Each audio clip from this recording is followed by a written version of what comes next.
sahabat Radian. Halo sahabat Radian. Nah, kali ini masih bareng saya Dharma Dan saya Dr. Radian. Dan kita masih di Radian Channel.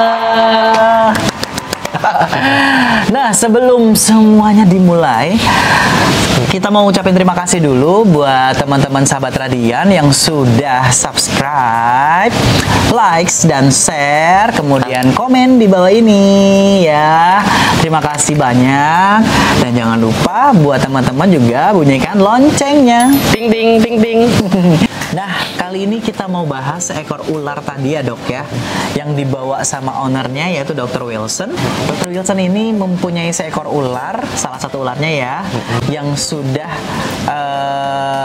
coba kemana-mana dan akhirnya ketemu dengan kita dan dibawa ke Radian Pet and Care ya dok ya, kebetulan. Tadi gimana dok hasil diagnosa dokter? Seperti apa dok kondisinya? Jadi kalau dari kondisinya sebenarnya sudah tidak bisa diselamatkan lagi. Karena penyakitnya sudah berjalan kronis, sudah berbulan-bulan, dan kondisi dari wajahnya bisa dibilang seperempat, sepertiga bagian dari kepalanya itu sudah rusak. Pantes ya dok ya, dia juga sudah tidak terlalu bisa mengenali suhu ruang, suhu di sekitarnya, yang mana yang mangsanya, yang mana yang bukan, karena sensor untuk pengenalan suhu, pengenalan lingkungannya juga ya, sudah rusak. Dan yang jelas, awalnya Dr. Wilson ini tidak terlalu khawatir karena memang tidak tahu bahwa ternyata penyakit ini sangat berbahaya, bahkan bisa mengancam nyawa. Yang awalnya hanya dikira ada pembengkakan, ternyata arahnya adalah suspek dari cancer. Yang ular bisa cancer dok? Bisa. Yang awalnya hanya luka kecil, lama-kelamaan dia semakin menyebar hingga menggerogoti hampir sepertiga atau separuh dari wajah si ularnya. Kalau menurut Dr. Wilson, awalnya Dr. Wilson sendiri juga mengira bahwa ini hanya kutil ya dok ya? Iya. Hanya kutil yang paling sebentar lagi hilang gitu. Kemudian ternyata membengkak. Dikiranya pun juga hanya sebatas abses ya dok ya. Ternyata bukan ya dok ya. Yang seringkali menjadi sesuatu yang tidak diprediksi karena karakter dari bisulnya ular itu berbeda dengan karakter bisulnya anjing atau kucing. Apa dok bedanya? Kalau di anjing dan kucing, dia karakter ketika terbentuk bisul, nanah akan cair dan dia keluar. Kalau di anjing dan kucing anjing ya dok dan kucing. Dan seringkali kadang kita menganggapnya sama. Padahal pada ular bentuknya berbeda. Dia awal-awal bentuknya keras, mirip seperti keju. Keju yang keras itu, kalaupun dia rada cair seperti keju mozzarella, tapi lama-kelamaan dia akan keras seperti batu. Jadi kalau semisal menunggu pembukaan kapan dia meletus, tidak akan meletus. Nah, ini yang terjadi pada ularnya Dr. Wilson. Sudah beberapa kali ke dokter hewan, nunggu opening kalau memang ternyata dia bisul, dan ternyata tidak opening karena memang tidak pecah ya dok, maksudnya openingnya dok ya? Tidak pecah-pecah. Memang karena karakter dari nanahnya ular itu tidak seperti anjing dan kucing, sangat berbeda. Sekilas bentuknya mirip seperti pembengkakan jaringan, mirip seperti tumor, tapi kalau kita lakukan pemeriksaan lebih lanjut, kita lakukan mungkin biopsi, akan ketahuan bahwa arahnya karena abses atau karena bisul. Kalau yang punya Dr. Wilson ini ularnya beda ya dok ya? Beda. Arahnya memang suspeknya ke cancer. Apa dok yang bisa mencirikan ini ternyata cancer gitu? Kalau kita berbicara tentang cancer, jadi cancer itu sering orang menyebutnya tumor ganas. Jadi tumor kan ada yang jinak, ada yang ganas. Ternyata ular juga ada juga tumor ganas ya dok ya? Tumor ganas atau cancer. Gimana, dok? Karakteristiknya apa? Dia itu menyebar dengan cepat di jaringan sekitarnya. Ciri khas khususnya ya dok ya? Ciri khas khusus. Kalau secara penampakan fisiknya? Secara penampakan fisik bentuknya akan berbeda-beda tergantung dari pola persebaran penyakitnya. Kebetulan pada ularnya Dr. Wilson ini awalnya ada bentukan pembengkakan pada salah satu sisi dari wajah si ular. Yang memang awalnya Dr. Wilson juga mengira ini bisul, tapi kenapa tidak meletus-meletus? karena pengetahuan akan perbedaan karakter abses pada ular dengan hewan lain belum ada kala itu. Jadi kalau pada kasus cancer, dia memang awalnya bentuknya seperti tumor atau seperti abses Mirip layaknya ya, Dok, ya? bisul. Oh, alah. Tapi ketika tidak segera ditangani atau mungkin sudah ditangani tapi dia tidak tuntas, apalagi kalau cancer kan dia tidak bisa diambil, pasti akar-akarnya ada sisa, dia akan tumbuh menyebar ke jaringan sekitarnya.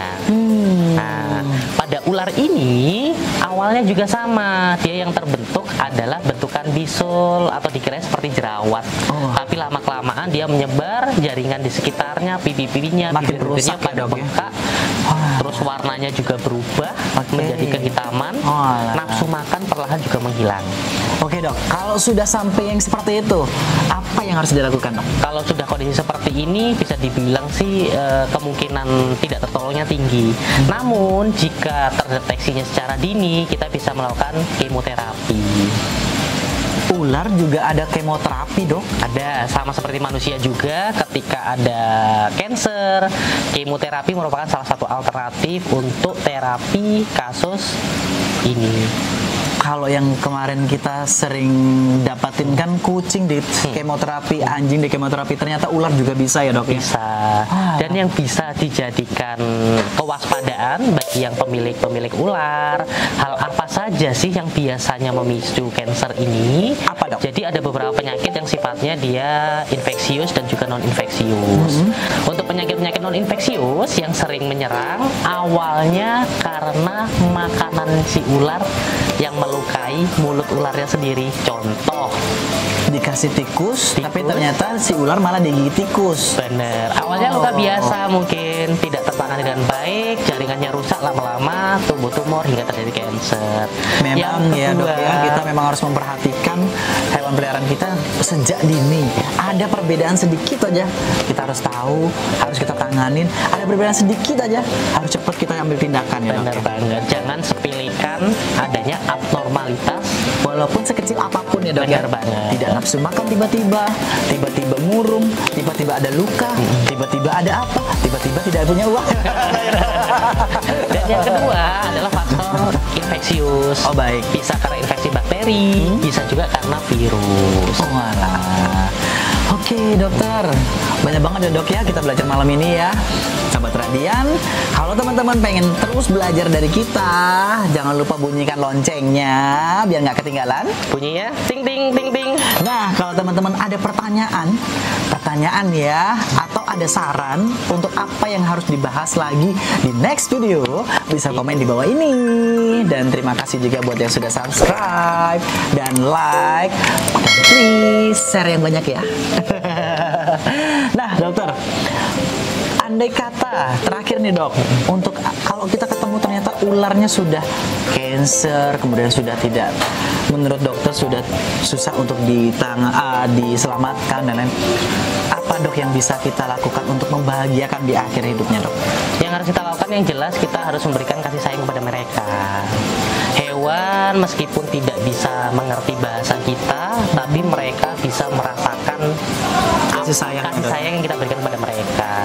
Berikan kasih sayang terbaik kita, sering ajak interaksi, berikan makanan yang terbaik, dan berikan lingkungan senyaman buat mereka. Ya sedih dok kalau bilang ini ya dok ya. Tapi ya sahabat Radian harus tahu bahwa kalaupun kita mempunyai hewan yang sudah umurnya tua atau sudah terserang penyakit yang sudah kronis, penyakit berat ya dok ya, kemudian sudah dinyatakan susah untuk diselamatkan, berikan kenyamanan, berikan kebahagiaan, berikan makanan yang paling terbaik, berikan semuanya di akhir hidupnya sehingga mereka bisa merasakan kasih sayang kita secara seutuhnya. Terima kasih banyak dokter, dan jangan lupa terus pantau kita di Radian Channel.